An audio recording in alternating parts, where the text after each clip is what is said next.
Então agora nós vamos falar sobre o sistema de observação meteorológica. Então os objetivos de aprendizagem é conhecer o sistema de observações meteorológicas. Então esta figura ela apresenta os tipos de observações. Então é possível conhecer e definir o clima e as condições de tempo de uma determinada região, então saber como a temperatura do ar, a precipitação pluvial, a pressão atmosférica e etc. se comportam ao longo do tempo em determinado local através das observações meteorológicas. E essas observações elas são feitas através de observações de superfície, então estações meteorológicas em superfície, através de observações marítimas, observações em aeronave, satélite, observações de ar superior e também através de radar. Bom, antes da gente falar do sistema de observações meteorológicas, nós vamos falar sobre a padronização do horário das observações. Então, para que seja possível realizar o estudo tanto dos sistemas atmosféricos como da circulação atmosférica, é necessário a comparação de dados meteorológicos em diferentes pontos da superfície terrestre. E essa comparação ela só vai ser possível quando estes dados forem coletados simultaneamente em todas as estações meteorológicas, em todos os tipos de observações meteorológicas existentes. Então, estas observações elas devem ser realizadas ininterruptamente nos horários padrões que são estabelecidos pela OMM. Então, a padronização do horário das observações meteorológicas, ela será baseada no meridiano de Greenwich, nos horários de 00, 06, 12 e 18 UTC, que significa Tempo Universal Coordenado ou também chamado de Hora Média de Greenwich. Então, aqui nós conseguimos observar que o meridiano de Greenwich ele está localizado aqui, ele passa pelo Atlântico Sul, oeste do continente africano. Aqui.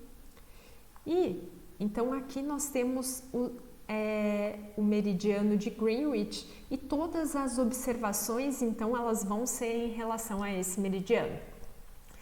Uberlândia, vamos ver, tá aqui, né? Então Uberlândia vai estar a -1, -2, -3 UTC -3. Então isso significa que ela está a -3 horas, 3 horas atrasada em relação ao meridiano de Greenwich.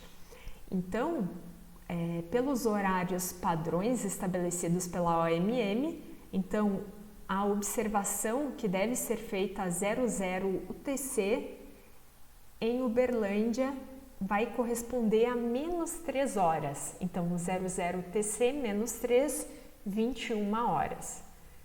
6 horas, 06 UTC. Então, é 06 UTC -3, então vai ser 3 horas da manhã. E as 12 UTC? E as 18 UTC? Bom, então entrando no sistema de observações meteorológicas, então nós temos as observações de superfície. Então essa figura ela mostra a localização das estações meteorológicas da rede da OMM. Então em azul mais escuro nós temos as estações meteorológicas em aeroportos, em vermelho as estações meteorológicas de superfície, em azul mais claro as estações meteorológicas em navios. Então claramente a gente observa uma maior quantidade de estações de observações sobre os continentes do que em relação aos oceanos e também uma maior quantidade de estações no hemisfério norte. Então, só abrindo parênteses, né, isso vai ter um impacto direto na destreza e na assertividade dos modelos de previsão de tempo e clima. onde no hemisfério norte vai ser muito mais assertivo do que em relação ao hemisfério sul, justamente porque se conhece muito mais a atmosfera no hemisfério norte do que no hemisfério sul por conta do maior número de estações meteorológicas. Bom, e aí nas observações de superfície nós temos as estações meteorológicas convencionais. Então aqui a gente tem um exemplo de uma estação meteorológica que fica localizada em São Paulo. As estações meteorológicas convencionais, elas necessariamente necessitam de um observador meteorológico, que vai ser o técnico responsável pela leitura e registro dos elementos do clima. E aí, a Organização Meteorológica Mundial, ela estabelece alguns requisitos mínimos para que haja uma padronização nas estações meteorológicas convencionais ao longo do globo, que são um tamanho típico de 25 por 25 metros para estações com muitos instrumentos e um tamanho de 10 a 7 metros para estações com poucos instrumentos. Então a estação ela deve estar sobre uma vegetação rasteira, geralmente grama ou uma vegetação típica. A área da estação ela deve estar nivelada e cercada, tá? Então essa cerca ela serve para proteção da estação e dos seus instrumentos. E também a estação ela deve estar distante de obstáculos pelo menos 4 vezes a sua altura, para que não haja nenhuma influência nas medições dos instrumentos meteorológicos. Também nós temos, em relação às observações de superfície, as estações meteorológicas automáticas, que ao contrário das estações convencionais não necessita de um observador meteorológico.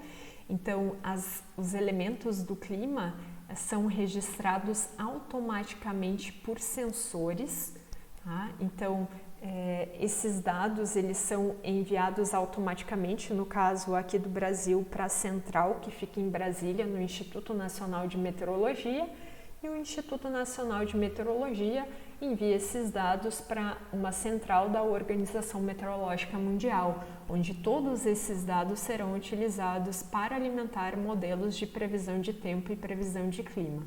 Então aqui a gente tem a localização das estações meteorológicas automáticas do Instituto Nacional de Meteorologia sobre o Brasil. Nós também temos as observações de ar superior. Então essas observações elas são da superfície até 30 km de altitude. Então aqui nós temos a localização dessas estações meteorológicas. Novamente a gente observa o maior número de estações no hemisfério norte do que em relação ao hemisfério sul. Então aqui sobre o Brasil a gente observa, né, que tem poucas observações de ar superior. E essas observações elas são feitas através de radiosondagem, onde balões meteorológicos eles possuem acoplado um transmissor de rádio com sensores de temperatura do ar, umidade relativa, pressão atmosférica e também um GPS ou radar para estimativa de direção e velocidade do vento. Então, a partir das observações de ar superior, é possível obter o perfil vertical dos elementos do clima da superfície até 30 km de altitude. Nós também temos os satélites. Então, os satélites eles são dotados de sensores, que são dispositivos capazes de detectar e registrar a radiação eletromagnética, especialmente na faixa do micro-ondas, infravermelho, visível e ultravioleta. Então, ele gera informações que possam ser transformadas em produtos passíveis de interpretação. Como a gente pode ver aqui nessas figuras, então é possível estimar a velocidade e direção do vento, a precipitação, também é possível detectar sistemas atmosféricos, como frentes frias, ciclones extratropicais, zona de convergência intertropical, zona de convergência do Atlântico Sul, dentre outros. Uma grande vantagem dos satélites é que quando a gente viu a localização das estações meteorológicas ao longo do globo, a gente observou claramente que sobre os oceanos existe uma menor quantidade ou uma pequena quantidade dessas estações meteorológicas e também há regiões remotas como grandes desertos e inclusive a Antártica que possuem poucas observações. Então, os satélites eles vão ter uma cobertura global e aí eles vão ser muito positivos justamente por abranger regiões onde não há observações de superfície. Então aqui nós temos o site do Instituto Nacional de Pesquisas Espaciais, onde há disponível a cada 15 minutos imagens de satélite, então vocês podem acessar aqui. Nós também temos o radar, então aqui nós temos uma figura de um radar meteorológico.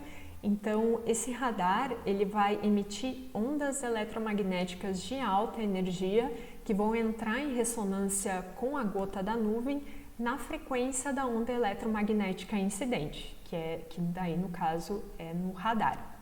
Então, cada gota ela vai produzir uma onda eletromagnética irradiando em todas as direções. Então, parte dessa radiação ela vai voltar ao prato do radar e aí nós vamos ter algumas informações, né? A gente vai saber o momento, o tempo, né?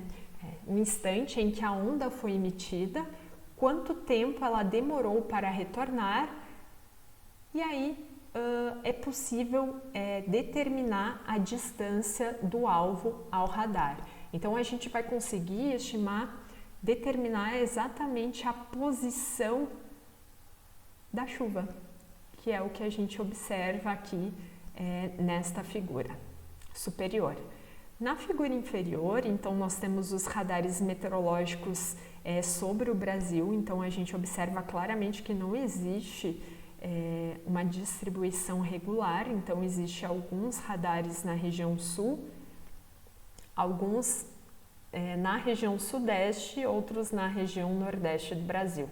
Região norte e centro-oeste pouco se tem, na região norte não temos radares meteorológicos. E por fim nós temos as observações marítimas, que são boias e plataformas estacionárias que medem as condições oceânicas, como por exemplo, temperatura da superfície do mar, altura e período das ondas, salinidade, dentre outras variáveis, e também da atmosfera adjacente, como pressão atmosférica, temperatura do ar, ventos, dentre outros.